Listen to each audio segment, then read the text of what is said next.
Jessie, Carty here with Shape of a Box, and wanted to welcome you to April, National Poetry Month.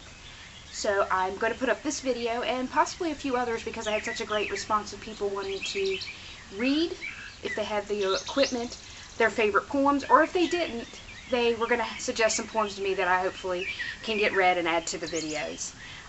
So get out there, read some poems, watch some of the poem videos, try to put some links over the sidebar, and enjoy National Poetry Month. Thanks.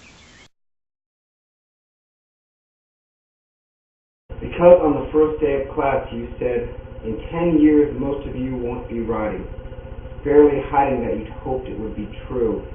Because you told me over and over in front of the class that I was hopeless, that I was wasting my time, but more importantly yours, that I just didn't get it, because you violently scratched out every other word, scrawled awk and eek in the margins as if you were some exotic bird, then highlighted your own remarks in pink, because you made us proofread the galleys of your How I Became a Famous Writer memoir, because you wanted disciples and got them and hated me for not becoming one, because you were beautiful and knew it and used it by making wide come fuck me eyes at your readers from the jackets of your books. Because when, at the end of the semester, you grudgingly had the class over for dinner at your over-decorated pseudo-colonial full of photographs with you at the center, you served us take-out pizza on plastic plates, but had us eat it with your good silver. And because a perverse inspiration rippled through me, I stole a fork, slipping it into the pocket of my jeans, then hummed with inward glee the rest of the evening to feel its sharp tines pressed against my thigh as we sat around you in your dark-paneled study, listening to you blather on about your latest prize. The fork was my prize. I practically sprinted back to my dorm room, where I examined it, a ridiculously ornate pattern with vegetal swirls and the curvaceous initials of one of your ancestors, its flamboyance perfectly suited to your red lipstick and silk scarf ostentation. That summer after graduation I flew to Europe, stuffing the fork into one of the outer pouches of my backpack. On a Eurail path I covered ground as only the young can, sleeping in youth hostels, train stations, even once in the Luxembourg Gardens.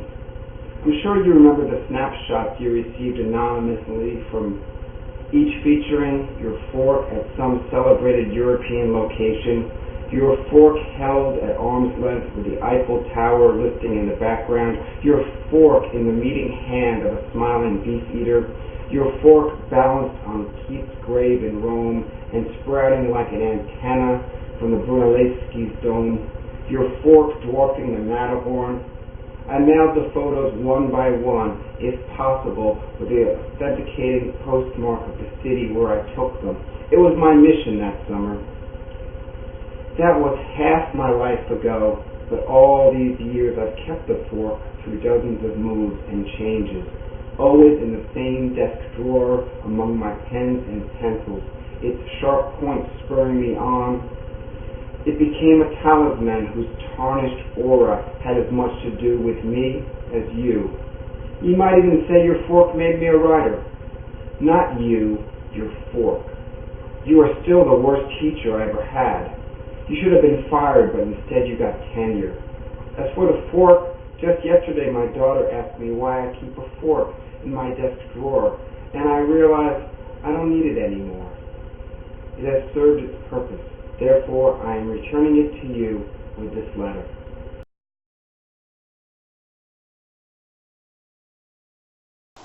Her coal-singed hands drew music like a poultice from its keys, wherein her weathered house all else looks shabby now. Yours when I'm gone, she said. I like to think in that 1 month before the collectors came, her fingers had to beg her hands to let them rest. The Tale of Custard the Dragon by Ogden Nash. Belinda lived in a little white house with a little black kitten and a little gray mouse and a little yellow dog and a little red wagon and a really-o-truly-o little pet dragon. Now the name of the little black kitten was Ink, and the little gray mouse she called her Blink, and the little yellow dog was sharp as mustard, but the dragon was a coward, and she called him Custard. Custard the dragon had big sharp teeth, and spikes on top of him, and scales underneath, mouth like a fireplace, chimney for a nose, and really-o-truly-o daggers on his toes. Belinda was as brave as a barrel full of bears, and Ink and Blink chased lions down the stairs. Mustard was as brave as a tiger in a rage, but Custard cried for a nice safe cage. Belinda tickled him, she tickled him unmerciful. Ink, Blink, and Mustard, they rudely called him Percival. They all sat laughing in a little red wagon at the really-o-truly-o cowardly dragon. Belinda giggled till she shook the house, and Blink said "Week," which is giggling for a mouse. Ink and Mustard rudely asked his age, when Custard cried for a nice safe cage. Suddenly, they heard a nasty sound, and Mustard growled, and they all looked around. "Ouch!" cried Ink, and "Ooh!" cried Belinda, for there was a pirate climbing in the window. Pistol in his left hand, pistol in his right, and he held in his teeth a cutlass bright, and his beard was black, one leg was wood. It was clear that the pirate meant no good. Belinda paled, and she cried, "Help, help!" But Mustard fled with a terrified yelp. Ink trickled down to the bottom of the household, and little Mouse Blink strategically mouseholed. But up jumped Custard, snorting like an engine, clashed his tail like irons in a dungeon. With a clatter and a clank and a jangling squirm, he went at that pirate like a robin at a worm. The pirate gaped at Belinda's dragon, and gulped some grog from his pocket flagon. He fired 2 bullets, but they didn't hit, and Custard gobbled him every bit. Belinda embraced him, Mustard licked him, no one mourned for his pirate victim. Ink and Blink in glee did gyrate around the dragon that ate the pirate. Belinda still lives in her little white house, with her little black kitten and her little gray mouse, and her little yellow dog and her little red wagon, and her really-o-truly-o little pet dragon. Belinda is as brave as a barrel full of bears, and Ink and Blink chase lions down the stairs. Mustard is as brave as a tiger in a rage, but Custard keeps crying for a nice safe cage. Here in my head, language keeps making its tiny noises. How can I hope to be friends with the hard white stars, whose flaring and hissing are not speech, but a pure radiance? How can I hope to be friends when the yawning spaces between them, where nothing ever is spoken? Tonight, at the edge of the field, I stood very still and looked up and tried to be empty of words. What joy was it that almost found me? What amiable peace! Then it was over. The wind roused up in the oak trees behind me, and I fell back easily. Earth has 100,000 pure contraltos. Even the distant night bird, as it talks threat, as it talks love, over the cold black fields. Once, deep in the woods, I found the white skull of a bear, and it was utterly silent. And once a river otter in a steel trap, and it too was utterly silent. What can we do but keep on breathing in and out, modest and willing, and in our places? Listen, listen, I'm forever saying.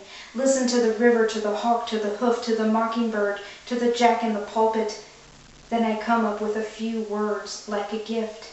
Even as now, even as the darkness has remained the pure, deep darkness, even as the stars have twirled a little while I stood here looking up, one hot sentence after another.